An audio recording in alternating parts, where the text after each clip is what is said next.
Kepala BMKG Wilayah 3 Denpasar Iwayan Swardana mengatakan, kemarau pada tahun ini akan lebih panjang dan lebih kering dibandingkan keadaan normal karena adanya pengaruh El Nino yang kuat.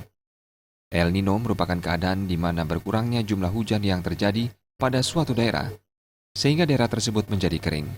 Berdasarkan pengamatan BMKG, ada beberapa daerah di Bali yang tidak mengalami hujan berturut-turut lebih dari 60 hari, di antaranya Jembrana, Karangasem, Buleleng, dan Badung.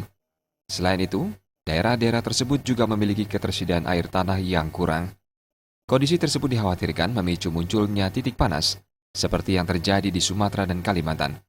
Namun hingga kini, belum ditemukan adanya titik panas yang dapat memicu kebakaran lahan. Kekeringan ini tentu kelembabannya dia rendah, ya.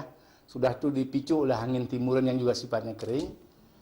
Kalau daerah itu di semak-semak, misalnya seperti alang-alang dan sebagainya, ya, di daerah-daerah yang mudah terbakar, ini akan memicu mempercepat proses terjadinya kebakaran.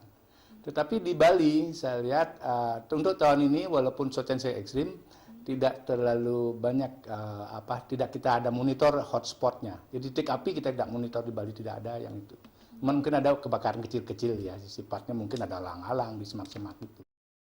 Meski titik panas belum terpantau, BMKG minta masyarakat ikut berpartisipasi, melakukan pengawasan di wilayahnya, dan tidak membuang puntung rokok ke areal semak yang mudah terbakar. Pujiantini dan Joka Andika, Bali TV.